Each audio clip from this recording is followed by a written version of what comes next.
The Miami Heat look amazing this year, significantly better than they ever have in the regular season. With the addition of Kyle Lowry, as well as the leaps made by Bam Adebayo and Tyler Hero, this team looks much more talented and more well-rounded than it ever has. On top of that, Jimmy Butler is having the best season of his career while seemingly not even going for it that hard, like he just kind of is killing it without breaking a sweat. So the Miami Heat look great, and as a team that has been bordering on the A and B tier of contenders in the league for the last 2 seasons now, have they officially made it from bordering on A tier to actually in the A tier, the actual top of the top contenders? Have they gone from, oh yeah, I guess they could win a championship, to, yeah, that is a contender right there? Have they made that leap? That is the question of today's video.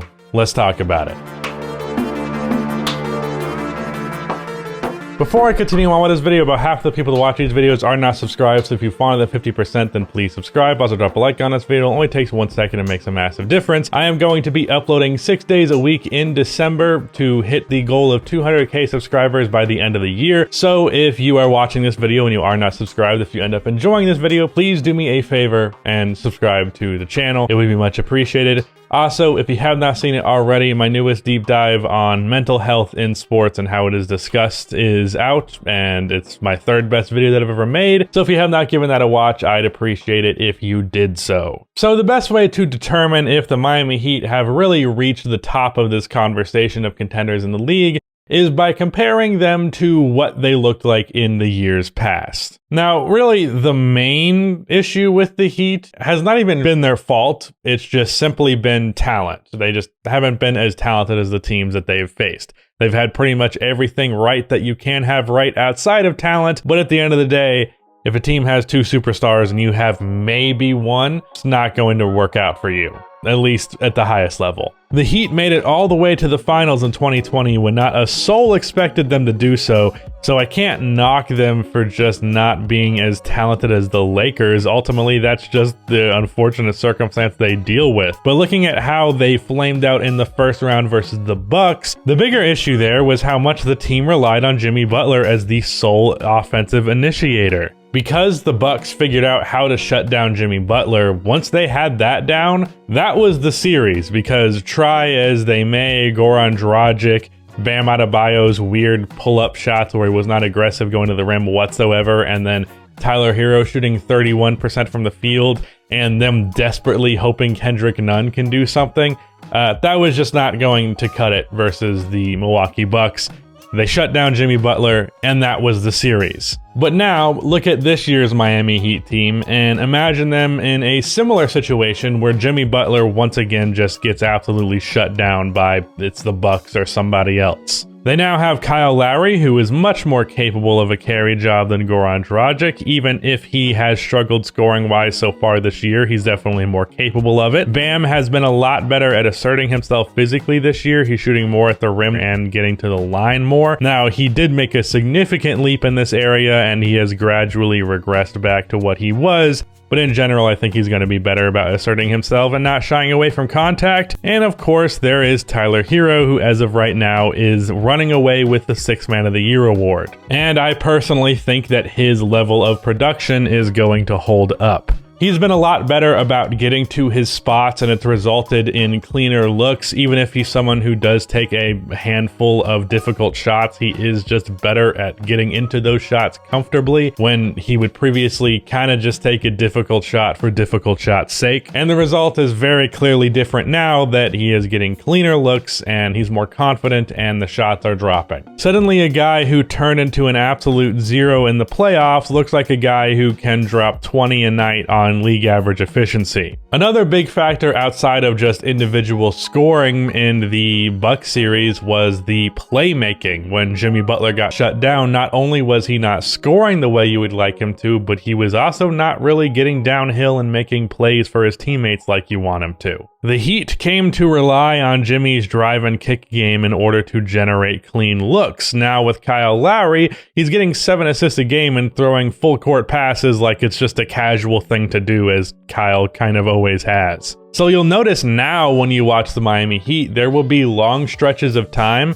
where this team is generating really, really good offense, and Jimmy Butler is either not contributing much to it when he's on the floor, or he's not on the floor, period. This team just simply does not rely on Jimmy Butler to the extent that they used to. Kyle Lowry can play make, he can shoot pull-up threes himself, even though he's struggling with his shot right now. Tyler Hero can ISO and get his stuff off of down screens, and Bam Adebayo can both dominate inside and hit a face-up jump shot. This team is just significantly more well-rounded than it has ever been, and I actually think it's because they don't need him as much that Jimmy Butler is having the best season of his career thus far. In some ways, Jimmy Butler this year is actually kind of reminding me of 2013 LeBron. Now, before you come for my head for that statement, let me say the obvious thing, which is he's clearly not nearly as good as 2013 LeBron, but my point is there was a vibe that LeBron had in 2013 that I think Jimmy Butler very much has, which is the guy is just killing it, but he seems to not even break a sweat while he's doing it. Like, he makes the game look comically easy to the point where it almost isn't as impressive as it actually is. That was the thing with 2013 LeBron, is he would just make the most ridiculous play you've ever seen, but then it's just like, he's just cool about it, whatever, it's just basketball. Like, I get a similar vibe from Jimmy Butler, and I think that comes from just a lack of pressure on him to do as much as he has done. There's not really a lot of pressure for him to take over the team or have moments where he just has to score every time. He can freely exist within this offense without having to force anything, and as a result, it has made his offense come that much easier. But obviously, he's not nearly as good as perhaps the greatest player of all time at his peak, so not that far. The two big downers this year have been Duncan Robinson as well as Miami's bench. Duncan is shooting 33% from three, which for someone who only has 1+ ability, and that is three-point shooting, that's less than ideal, especially being that they just paid him. And the bench unit outside of Tyler Hero is rough. Guys like Max Strus and Gabe Vincent are doing what they can, and Gabe actually gave my Bulls a hell of a fucking game the other day. But this team's bench is definitely its weakest point, and I'm saying that with them having the 6th man of the year. Like, Tyler Hero is amazing, and even how good he has not been enough to uplift the Heat's bench to being a good bench. Perhaps Victor Oladipo can amend this in a bit when he returns from one of his 500 different injuries. Overall, though, I do believe that the Heat have reached that A tier of contention. But at the same time, they're at the bottom of the A tier. Like, I definitely used to think that the Heat were at the top of the B tier, and really I think they've just moved up, 15%, and that's put them in the A tier. The top of the top teams, the top of that A tier, I'm still going to pick to beat the Miami Heat, like the Warriors, the Suns, the Bucks, and the Nets. Gotta pick all of those teams to beat the Heat, but unlike previous, now it wouldn't really shock me all that much if the Heat actually beat one of those teams in a conference or finals. A conference finals or finals. You get what I mean. Again, please go check out that deep dive on mental health and Ben Simmons. It's my most important video and one of my favorite that I have ever done. So I'd really appreciate it if you gave it a watch if you have not already, and subscribe to the channel because trying to hit 200K. But that is it. Shout out to Rudy for editing this video, but that is the end of this video. Please be sure to like and subscribe for more NBA content like this, and cue the outro music.